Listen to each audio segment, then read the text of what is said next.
Bonjour à tous et ravi de vous retrouver dans cette nouvelle vidéo pour parler de cette vivace. Elle est très intéressante pour plusieurs choses. La première, c'est qu'elle a une hauteur assez remarquable qui monte à plus de 1 mètre de haut. Même si elle est plantée sur une petite butte, elle surplombe le parterre actuellement car les arbustes et les autres plantes n'ont pas encore eu le temps de se développer. Alors pour son nom, il s'agit de Hélénium, mais pas n'importe lequel, car celui-là est très intéressant au niveau de sa fleur. Comme on peut le voir ici, ce sont plusieurs grappes de fleurs qui surplombent la surface de la plante et la couleur est jaune, avec le milieu qui est un peu noirâtre, qui tire vers le jaune quand elle est finie. Ce que je trouve bien également, c'est que elle pousse très vite. Donc si vous avez envie d'une plante qui donne un très bon rendu en très peu de temps, c'est une plante qu'il vous faut. En effet, je l'ai achetée au mois de mars dans un pot carré dans les jardineries classiques et elle avait que 3 pouces sur le pot. Et on peut voir que sur quelques mois, elle a explosé. Donc l'année prochaine, je suis persuadé qu'elle va prendre 2 à 3 fois plus d'ampleur. Pour les conditions de culture, c'est assez facile. Soleil, mi-ombre. Placé dans un sol qui est frais et humide, de préférence avec un paillage pour garder justement l'humidité et éviter en plein été qu'elle ne dessèche de trop, même si c'est une plante qui supporte quand même assez bien la sécheresse. Bien entendu, comme beaucoup de vivaces, en hiver, elle dépérit, elle meurt complètement. Ça ne veut pas dire pour autant qu'elle est morte car le pied reste dans le sol et repart l'année suivante. Attention, on ne taille pas la partie morte tout de suite après l'hiver. On attend mars, avril pour pouvoir retailler, pour protéger le bas de la plante et ainsi accélérer la reprise des nouvelles pousses. Parlons association maintenant. Avec celui-ci, il faut associer comme il faut.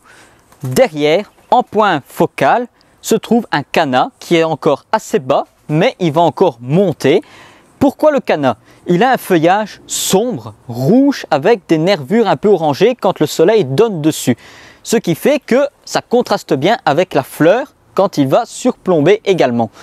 Mais il faut aussi penser au sol. Et au sol, pour contraster avec le canna, j'ai choisi un abélia de couleur panachée qui illumine le point bas du parterre. À côté de ça, un crocosmia dans les couleurs jaunes pour rappeler l'hélénium qui est ici.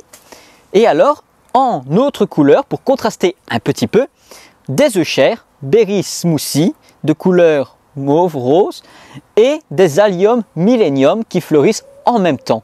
Donc ce sont toutes des floraisons estivales et des feuillages qui vont venir agrémenter la plante qui se trouve ici. Mais celui-ci n'est pas le seul. Il y a une autre variété que j'aimerais bien vous montrer car il vaut aussi le détour et dans le même parterre, ça peut faire une autre association. Alors, que dites-vous de celui-ci? Hélénium Waltrauth. Il est orange, donc une autre association se profile à l'horizon. Mais vous ne remarquez pas que c'est au même endroit que l'autre? Ah mais oui, vous avez trouvé. En fait, il s'agit de la même plante. Waltrauth est bicolore. D'un côté, il est jaune, le côté face, et l'arrière des pétales est orange. Ce qui fait qu'on a non pas une, mais 2 associations possibles dans le même parterre. C'est pour ça que je l'ai mis dans celui-ci qui est rond.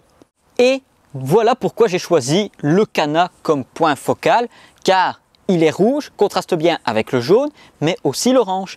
Mais je vous ai dit qu'avec le soleil, il peut avoir des traces orangées, des nervures oranges, qui va contraster aussi avec l'orange des pétales.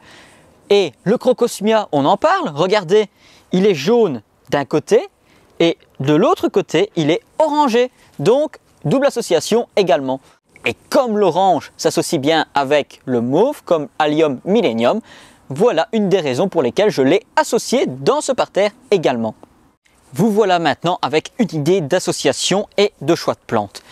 Nous allons maintenant donc passer à la question verte. La question du jour est: qu'est-ce que je peux faire au jardin durant le mois de septembre?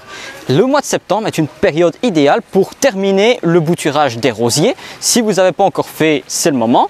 N'hésitez pas à aller voir d'ailleurs la vidéo que je fais sur le sujet. Ensuite, vous pouvez faire d'autres choses, comme par exemple préparer votre jardin pour l'année suivante. Et ça va commencer par amender le sol. Évidemment, comme les végétaux sont bien développés, on a une couverture déjà au niveau du sol qui est optimale pour la fraîcheur et l'humidité.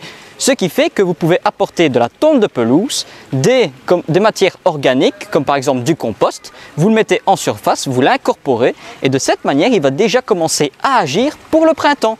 Alors voilà, n'hésitez pas à partager, à vous abonner et on se retrouvera la semaine prochaine. Et n'oubliez pas, le jardinage n'est pas une corvée, mais un retour aux sources.